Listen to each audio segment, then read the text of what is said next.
what you really see, I mean, my typical client is someone that's owned the building 30 plus years, little to no debt, probably still runs the business, most of the time still runs the business, and either they're getting old and want to retire, or the business has changed and their children never want the service-based kind of get your hands dirty business. And so then they're trying to figure out all their options. There's always partners involved, a 1031 exchange. And obviously, Brett, you know a ton about this stuff, but when I hear that 30 to 40% more, that's such a huge amount to overcome. So talk about how financing is playing the role in that, and what else is adding to that such huge gap between an investor versus owner user?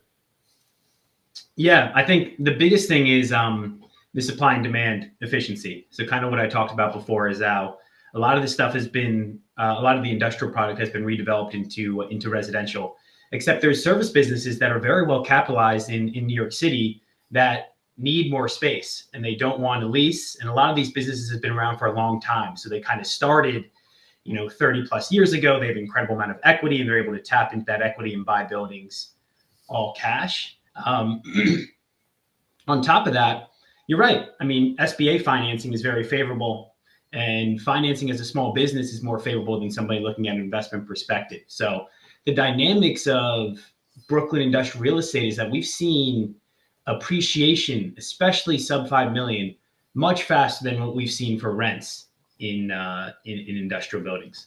So I think those are why those are the kind of the crazy dynamics that are happening. And that's why, again, last year, it's a wild stat to really think about. 86% were bought by users.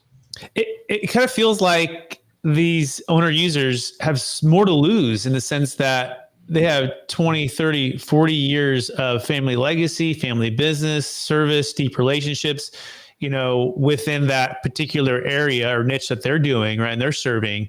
And for them not to own that, or for their competitor to come in and buy it, right? They have more to lose. Is that a fair summary too on this when it comes to that, Bobby? Yeah, I think that's definitely a fair summary. I think what we're seeing is that businesses that have been here for a long time, they want brand recognition. They have a customer base that knows them in a certain location or a certain area. And again, if they want to continue to grow their business, usually they need more space.